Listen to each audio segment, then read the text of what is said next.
BJP পরিচালিত মালদার হবিবপুর পঞ্চায়েত সমিতি টেন্ডারে দুর্নীতির অভিযোগ। সোলার লাইট প্রকল্পে ব্যাপক স্বজন পোষণ, অনলাইনের পরিবর্তে অফলাইন টেন্ডার বাতিলের দাবিতে সরব তৃণমূল। তদন্তের নির্দেশ জেলা প্রশাসনের, যদিও অভিযোগ অস্বীকার করেছে বিজেপি। মালদায় বিজেপি পরিচালিত একমাত্র পঞ্চায়েত সমিতি হবিবপুর। এখনকার বিধানসভা এমনকি লোকসভা আসনও বিজেপির দখলে। গোটা রাজ্য তৃণমূলের দুর্নীতি নিয়ে যখন সরব বিজেপি, তখন মালদায় বিজেপি পরিচালিত পঞ্চায়েত সমিতিতে টেন্ডার দুর্নীতি। পঞ্চদশ অর্থ কমিশনের টাকায় 25 লক্ষ টাকা খরচে 28টি সোলার লাইট বসানোর কাজের টেন্ডার করা হয় গত 29শে জানুয়ারি। সরকারি যে কোনো কাজের অর্থমূল্য 1 লক্ষ টাকার বেশি হলে টেন্ডার বা অনলাইন টেন্ডার করা বাধ্যতামূলক, কিন্তু এক্ষেত্রে সরকারি নিয়মকে বুড়ো আঙুল দেখিয়ে অফলাইন টেন্ডার করা হয়। শুধু তাই নয়, বিরোধীদের সমিতি এলাকার কোনো কাজের বরাত দেওয়া হয়নি। 31 আসনে পঞ্চায়েত সমিতিতে বিজেপির 16, তৃণমূলের 13, সিপিএম এর 2 এবং কংগ্রেসের 1জন সদস্য রয়েছেন। কিন্তু অভিযোগ, 28টি সোলার লাইট প্রকল্পের সবই নিজেদের মধ্যে ভাগ করে নিয়েছেন বিজেপি সদস্যরা। নিজেদের ঘনিষ্ঠ ঠিকাদারি সংস্থাকে পাইয়ে দেওয়া হয়েছে কাজ। এরপরে ব্লক প্রশাসন ও জেলা প্রশাসনের দুরস্থ হয় টেন্ডার বাতিলের দাবি করেছে তৃণমূল। টেন্ডার প্রক্রিয়া দুর্নীতি নিয়ে শুরু হয়েছে শাসক বিরোধী চাপান্নতর। দুর্নীতিতে যুক্তদের বিরুদ্ধে প্রশাসনিক ব্যবস্থা গ্রহণের দাবি তুলেছে তৃণমূল। যদিও বিজেপির পাল্টা দাবি, টেন্ডার প্রক্রিয়া করেছেন বিডিও, যিনি রাজ্যের নিয়ন্ত্রণাধীন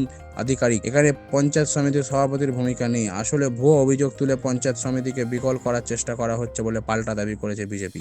এর পরিস্থিতিতে গোটা ঘটনা তদন্তে নির্দেশ দিয়েছে জেলা প্রশাসন। জানিয়ে গেছে হবিবপুর বিডিও এবং জেলা পঞ্চায়েত ও গ্রামোন্নয়ন অধিকারকে ঘটনা খতিয়ে দেখতে বলা হয়েছে।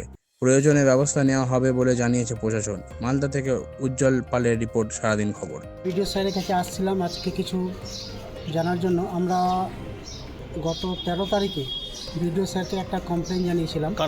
আমরাই বিরোধী পক্ষ টিএমসির তরফ থেকে গত 29/1/2025 তারিখে, যার মেমো নাম্বার হচ্ছে 33/HBP, একটা অফলাইন টেন্ডার হয়েছিল, ম্যানুয়ালি টেন্ডার হয়েছিল, যা সম্পূর্ণ অবৈধ।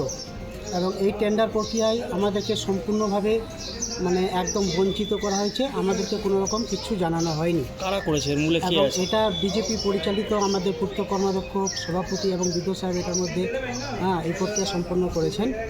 ইহা আমাদের কাছে সম্পূর্ণ অবৈধ এবং অবৈধভাবে এই টেন্ডার প্রক্রিয়া করা হয়েছে। কার বিরুদ্ধে অভিযোগ? যাতে বিজেপি পরিচালিত যে পঞ্চায়েত সমিতি আছে, ওনারাই তো টেন্ডার পরিচালনা করেছেন। এবং এই প্রক্রিয়া যাতে সম্পূর্ণ অবৈধ, এই টেন্ডার যাতে ক্যান্সেল করা হয়, তার জন্য আমরা বিডিও সাহেবের কাছে আমরা লিখিত একটা কমপ্লেন দিয়েছিলাম, সম্পূর্ণ মেম্বাররা মিলে। এবং আমরা বিডিও সাহেবের কাছ থেকে কোনো সদুত্তর পাইনি। এই পরিপ্রেক্ষিতে আমরা জেলা নেতৃত্বের কাছে এবং জেলা অফিসে ডিএম, এডিএম, এসডিও এবং ডিপিআরডিওতে আমরা কমপ্লেন কপি দিয়ে এসেছি। কাজ ছিল এটা অফলাইনে লাইটের টেন্ডার ছিল 15 ফাইন্যান্সের। জাস্ট এটা টেন্ডার হয়েছে আনুমানিক 25 লক্ষ টাকা হয়েছে। কি চাইছেন এখন আপনারা? আমরা চাইছি এই টেন্ডার প্রক্রিয়া ক্যান্সেল করে সম্পূর্ণভাবে এবং স্বচ্ছতার সাথে যাতে টেন্ডার করা হয় এবং প্রত্যেকটা মেম্বার যাতে কিছু না কিছু কাজ পায়, এটাই আমাদের আবেদন। বলছি, এই যে হবিবপুর একদম বিজেপির ঘাঁটি, একদিকে সাংসদ, একদিকে বিধায়ক, পঞ্চায়েত সমিতির সভাপতি তিনিও বিজেপির, তার জন্য কি এত দুর্নীতি? এখানে তো দুর্নীতির একটা আঁকড়া, বর্তমান বিজেপি পরিচালিত যে পঞ্চায়েত সমিতি আছে, এটা একটা দুর্নীতির একটা আঁকড়া হয়ে পরিণত হয়েছে। এবং আমরা যেহেতু বিরোধী পক্ষ আছি, আমাদেরকে অনেক কিছু কাজে বঞ্চিত করে, আমাদেরকে না জানিয়ে অনেক কিছু কাজ করা হয়। আপনার নাম, পরিচয়? আমার নাম হচ্ছে অজয় গুপ্তা, হবিবপুর পঞ্চায়েত সমিতির সদস্য, তৃণমূল কংগ্রেসের।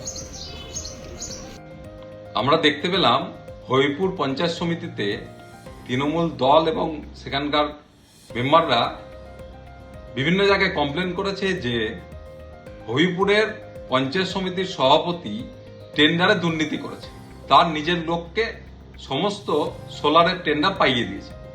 কিন্তু এইটা তৃণমূল দল ভুলে যাচ্ছে যে এই টেন্ডারটা সভাপতি করে না, বিডিও করে, এবং ভিডিওটা রাজ্য সরকারের অধীনে। স্বাভাবিকভাবেই এইসব ভুয়ো অ্যালিগেশন তুলে পঞ্চায়েত সমিতিকে বিকল করার যে প্রচেষ্টা তৃণমূল চালাচ্ছে, সেটা মানুষ কোনোদিনই মেনে নেবে না, আর এতে আমরাও হতে দিব না। পেয়েছি অভিযোগটা পাওয়ার পরে আমি ডিপিআরডিও সাহেবকে বলেছি, বিডিও সাহেবকে বলেছি যে অভিযোগটা খতিয়ে দেখতে। আর সেখানে যদি এরকম থাকে যে এই প্রকিউরমেন্ট যেটা আমাদের আছে, যেখানে এই টেন্ডার দিয়ে আমাদেরকে 1 লাখ টাকার উপরে কাজ হলে করতে হয়, সে প্রভিশনকে যদি কেউ বাইপাস করে থাকে, তাহলে তার এগেনস্ট আমরা অ্যাকশন নেব। আর বিডিও সাহেবকেও আমি বলেছি দেখে নেওয়ার জন্য, আর ওনাকে আমি সাজেস্ট করেছি যে তাড়াতাড়ি যাতে উনি এই টেন্ডারটাই করে দেন। তো এইভাবে আমরা বিষয়টাকে মেটানোর চেষ্টা করছি।